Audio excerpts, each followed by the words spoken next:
FORA.tv. The world is thinking. So all of those hard skills, soft skills, and then I want to talk about, and it's that two words, managing up. Yeah, snickers, laughs, I see it. Yeah, managing up. So when I say the word managing up, what comes to mind? Knowing how to handle your boss. Oh, that was so positive. I've never had that the first time. Knowing how to handle your boss. Does anybody have any other definition of this term? What would you say? I don't know. You don't know managing up, okay? How would you describe it? Keeping your boss and your boss's bosses happy. Keeping your boss and your boss's bosses happy. These are wonderful. This isn't a negative group at all. I can't believe it. Yes, what would you say about managing up? What's the first thing that comes to your mind? Managing managers. Managing managers. And somebody I just heard, we need this on tape, so I'm going to, yes. Understanding where the company's going, preferably before your managers. Wow. Kind of like you're psychic or something, right? You're paying attention to the market, the industry, and the overview so that you can see how your company is positioned within the fabric, and so that what you're thinking about talking to them about takes that into consideration rather than just their assignments to you. Oh, fabulous. So we've gotten very positive definitions. The one that I usually get is sucking up. No one said this. I gave a talk like this on Wall Street last week, and the first thing I said, well, how would you define managing up? They said, sucking up. There were like 4 of them in the back just screaming. Yeah, sucking up. I hope I can say this on radio. I have no idea. Or it'll be bleeped or whatever. So it's good to know that you all have such a positive image of that, but most of us think in these times, especially, that managing up is a dirty word. And we don't do it because it connotes manipulation, sycophantic behavior, doing it at the cost of somebody else. And actually, folks, managing up is absolutely crucial. And you know, it's funny, we manage a lot of relationships in our personal lives, with our kids, with our spouses, with our friends, with our family members, and we manage relationships in our work life with our colleagues, our employees, and yet when we think of managing up, most people think of that in the pejorative way. So they never do it.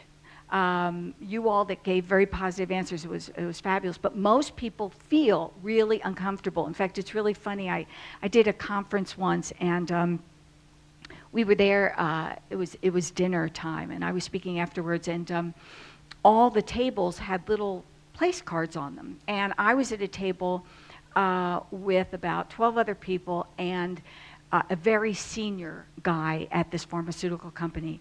And I get there about 15 minutes before dinner starts, and I see 12 women scrambling around the table, changing the place cards. And I said, women, what's going on here? And they said, well, we can't sit next to so-and-so. And I said, well, why not? And they said, well, you know, I'm too nervous. I'm too nervous. And I said, well, why is this? Well, they'll think I'm sucking up if I talk to him. And it's so funny because executives say to me, Peggy, I don't understand it. I go to these, dinners, and no one ever sits next to me. I really feel badly about it, And it's a wonderful opportunity for them to get to know you and for you to get to know them, and we don't take that opportunity. So instead, if we think of managing up as creating and maintaining a very strong, positive relationship with our boss and our boss's boss, and it also includes direct, honest communication that has the opportunity to influence and advance. That's a very positive way to think about it, and it's something that we've got to do. And along with managing up is that you've got to tell your manager and your manager's manager and the CEO or the president or wherever it is and your clients about what it is that you are doing in your work. This was another mistake that Dale had. He really did not, I'm going to say that four-letter word, brag. And I mean that in the best sense of the word. He did not brag in a good way about himself. He thought, like I did as I was growing up, I don't have any video on this, but I swear that right after I came catapulting out of my mother's womb, my father was standing over me in the hospital, over the bassinet, and saying, Peggy, never brag about yourself. Never talk about yourself. If you're doing a good job, you will be justly rewarded. And as Marjorie mentioned, then I went to Hollywood. And you may know that it is the Tooting capital of the world, right? And it's very, very hard to reconcile those thoughts that come to us from family, from religions, from our culture, about not talking about ourselves. But people are being laid off.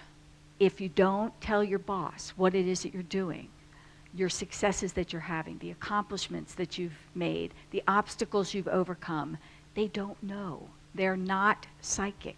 They've got 2 jobs to do instead of 1. They've got 70 people to manage, or 700. And they need to know what it is that you're doing so that when the time comes, they can go to the mat for you and say, yes, this person is indispensable because they think strategically, they take initiative, they are the go-to person, the clients love them. You would be crazy to let them go.